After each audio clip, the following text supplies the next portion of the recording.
ಚಿಕ್ಕಮಗಳೂರು ಜಿಲ್ಲಾಡಳಿತ, ಜಿಲ್ಲಾ ಪಂಚಾಯತ್, ಸಮಾಜ ಕಲ್ಯಾಣ ಇಲಾಖೆ, ನಗರಸಭೆ ಹಾಗೂ ಡಾಕ್ಟರ್ ಬಿಆರ್ ಅಂಬೇಡ್ಕರ್ ಅಭಿವೃದ್ಧಿ ನಿಗಮದ ವತಿಯಿಂದ ಸಂವಿಧಾನ ಶಿಲ್ಪಿ ಭಾರತ ರತ್ನ ಡಾಕ್ಟರ್ ಬಿಆರ್ ಅಂಬೇಡ್ಕರ್ ಅವರ 134ನೇ ಜಯಂತಿ ಕಾರ್ಯಕ್ರಮವನ್ನು ಆಯೋಜನೆ ಮಾಡಲಾಗಿತ್ತು. ಬಾಬಾ ಸಾಹೇಬರ ಜಯಂತಿ ಪ್ರಯುಕ್ತ ನಗರದ ಪ್ರಮುಖ ರಸ್ತೆಗಳಲ್ಲಿ ಅಂಬೇಡ್ಕರ್ ಅವರ ಭಾವಚಿತ್ರದ ವಿಜೃಂಭಣೆಯ ಮೆರವಣಿಗೆ ನಡೆಸಲಾಯಿತು.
ನಂತರ ನಗರದ ಕುವೆಂಪು ಕಲಾಮಂದಿರದಲ್ಲಿ ನಡೆದ ಕಾರ್ಯಕ್ರಮದಲ್ಲಿ ಶಾಸಕ ಎಚ್.ಡಿ. ತಮ್ಮಯ್ಯ, ಪರಿಷತ್ ಶಾಸಕ ಸಿ.ಟಿ. ರವಿ ಸೇರಿದಂತೆ ಜಿಲ್ಲೆಯ ಅಧಿಕಾರಿಗಳು, ಜನಪ್ರತಿನಿಧಿಗಳು ಹಾಗೂ ದಲಿತ ಮುಖಂಡರು ಸೇರಿದಂತೆ ಸಾರ್ವಜನಿಕರು ಉಪಸ್ಥಿತರಿದ್ದು, ಸಂವಿಧಾನ ಶಿಲ್ಪಿ ಡಾಕ್ಟರ್ ಬಿಆರ್ ಅಂಬೇಡ್ಕರ್ ಅವರು ದೇಶಕ್ಕಾಗಿ ನೀಡಿದ ಅತ್ಯಮೂಲ್ಯ ಕೊಡುಗೆಗಳನ್ನು ಗೌರವಪೂರ್ವಕವಾಗಿ ಸ್ಮರಿಸಿದರು.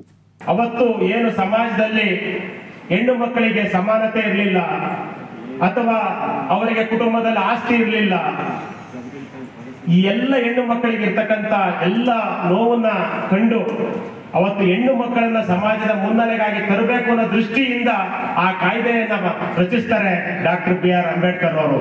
ಇವತ್ತಿಲ್ಲಿರ್ತಕ್ಕಂಥ ಹೆಣ್ಣು ಮಕ್ಕಳು, ಇವತ್ತು ದೇಶದಲ್ಲಿರ್ತಕ್ಕಂಥ ಹೆಣ್ಣು ಮಕ್ಕಳು ಇವತ್ತೇನಾದ್ರು ಸಮಾಜದ ಮುನ್ನಡೆಗೆ ಬಂದಿದ್ದಾರೆ ಅಂದ್ರೆ ಅದಕ್ಕೂ ಸಹ ಕಾರಣಕರ್ತರು ಡಾಕ್ಟರ್ ಬಿಆರ್ ಅಂಬೇಡ್ಕರ್ ಅಂತ ಹೆಮ್ಮೆಯಿಂದ ಹೇಳಲಿಕ್ಕೆ ಬಯಸ್ತೇವೆ. ಹಾಗಾಗಿ ನಾನು ಹೆಚ್ಚು ಮಾತನಾಡದೆ ಜಯಂತಿಯನ್ನ ನಾವು ಇವತ್ತು ಜಿಲ್ಲಾಡಳಿತ ಇವತ್ತು ಒಂದು ಜಿಲ್ಲಾ ಪಂಚಾಯಿತಿಯ ಕಾರ್ಯನಿರ್ವಹಣಾಧಿಕಾರಿಯಾಗಿರ್ತಕ್ಕಂಥ ಕೀರ್ತನ ಮೇಡಮ್ ಅವರು, ಜಿಲ್ಲಾಧಿಕಾರಿಗಳು, ಎಲ್ಲ ಸಂಘಟನೆಯ ಪ್ರಮುಖರು ಸೇರಿ ಇವತ್ತು ವ್ಯವಸ್ಥಿತವಾಗಿ ತುಂಬಾ ಚೆನ್ನಾಗಿ ಈ ಒಂದು ಜಯಂತಿಯನ್ನ ಮಾಡೋದ್ರ ಮುಖಾಂತರ ಅವರಿಗೆ ಗೌರವ ಸಲ್ಲಿಸ್ತಾ ಇದ್ದೇವೆ. ಅದರ ಜೊತೆ ನಿಜವಾದ ನಾವು ನೀವೆಲ್ಲ ಏನಿದ್ದೀವಿ, ನಾವೆಲ್ಲರೂ ಸಹ ಡಾಕ್ಟರ್ ಬಿಆರ್ ಅಂಬೇಡ್ಕರ್ ಅವರ ವಿಚಾರ ಸಿದ್ಧಾಂತಗಳನ್ನ, ಅವರ ವಿಚಾರಗಳನ್ನ ನಮ್ಮ ಜೀವನದಲ್ಲಿ ಅಳವಡಿಸಿಕೊಂಡು ನಮ್ಮ ಮುಂದಿನ ಪೀಳಿಗೆಗೆ ಆ ವಿಚಾರ ಸಿದ್ಧಾಂತಗಳನ್ನ ತಿಳಿಸಿದಾಗ ಮಾತ್ರ ನಾವು ಈ ಜಯಂತಿಗೆ ಬಂದು ಭಾಗವಹಿಸಿದ್ದಕ್ಕೆ ಸಾರ್ಥಕ ಆಗ್ತದೆ ಅಂತ ಈ ಸಂದರ್ಭದಲ್ಲಿ ಹೇಳ್ತಾ ಇದ್ದೇನೆ. ಸಾರ್ಥಕ ಆಗ್ತದೆ ಅಂತ ಹೇಳ್ತಾ ಹಲವಾರು ಜನ ಭೀಮಾ ಅವನು ಯಾವತ್ತೂ ಭಾರತದ ಹಿತವನ್ನು ಗಮನದಲ್ಲಿ ಇಟ್ಕೊಂಡೇ ಯೋಚನೆ ಮಾಡಿದವನು.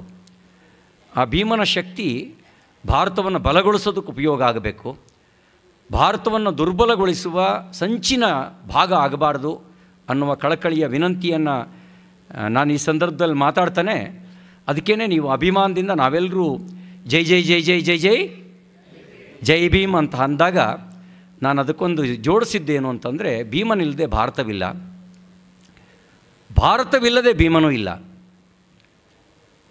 ಭಾರತ ಇಲ್ಲದೇ ಇದ್ದರೆ, ಭಾರತೀಯತೆ ಇಲ್ಲದೇ ಇದ್ದರೆ ಭೀಮನ ಶಕ್ತಿಯನ್ನು ನೆನಪಿಸ್ಕೊಳ್ಳೋರು ಯಾರು ನೆನಪಿಸ್ಕೊಳ್ತಾರೆ? ಅಫ್ಘಾನಿಸ್ತಾನದಲ್ಲಿ ನೆನಪಿಸ್ಕೊಳ್ತಾರಾ?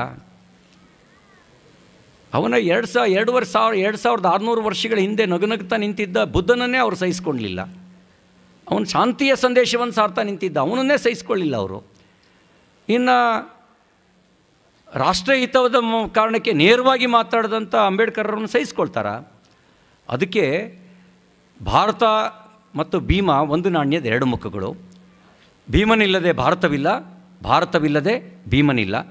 ಹಾಗಾಗಿ ಜೈ ಭೀಮ್, ಜೈ ಭೀಮ್, ಜೈ ಭಾರತ್, ಜೈ ಭಾರತ್, ಜೈ ಭೀಮ್. ಎಲ್ರಿಗೂ ಧನ್ಯವಾದ. ಐಸಿರಿ ಟುಡೇ, ವಾಯ್ಸ್ ಆಫ್ ಡೆಮೋಕ್ರಸಿ.